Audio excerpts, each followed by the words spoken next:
اگر آپ کسی شخص سے محبت کرتے ہو اور بار بار اللہ رب العزت سے اس شخص کو مانگتے ہو اور آپ کی دعا قبول نہیں ہوتی، آپ نماز پڑھتے ہو، سجدے کرتے ہو اور بار بار اللہ سے دعا کرتے ہو اور اللہ کے قانون کو بھی نہیں توڑتے ہو، مطلب حرام ریلیشن بھی آپ نہیں چاہتے، آپ اس کو ریئل میں پانا چاہتے ہو، آپ کی دعائیں قبول نہیں ہو رہی، تو اس سے کیا مراد ہے؟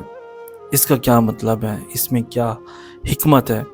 دیکھو، اللہ رب العزت نے ہو سکتا ہے آپ کو وہ درد خود دیا ہو تاکہ آپ اس درد کو فیل کرو اور اللہ کی جانب ہو جاؤ، اللہ سے دعائیں مانگو۔ اللہ آپ کو سننا چاہتا ہے، آپ سے پیار کرتا ہے، اللہ سبب پیدا کر رہا ہے، اللہ موقع دے رہا ہے آپ کو کہ آپ اس دنیا کی چھوٹی سی طلب کو چھوڑ کر ایک بڑے خزانے کی طرف یعنی اللہ کی جانب سفر کرو۔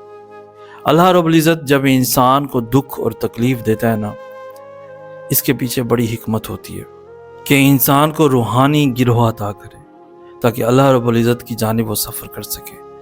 اللہ رب العزت نے ہو سکتا ہے آپ کے لیے کچھ ایسا سوچ رکھا ہو، سمجھ رہے ہو آپ، ایسا کچھ بہت خاص سوچ رکھا ہو جس کا آپ تصور بھی نہ کر سکتے ہو، اور آپ کی سوچ ایک چھوٹے سے دائرے میں صرف تیر رہی ہو، لیکن اللہ رب العزت آپ کو اس میں سے نکال کر ایک بڑے خزانے کی جانب سفر کروانا چاہتا ہو۔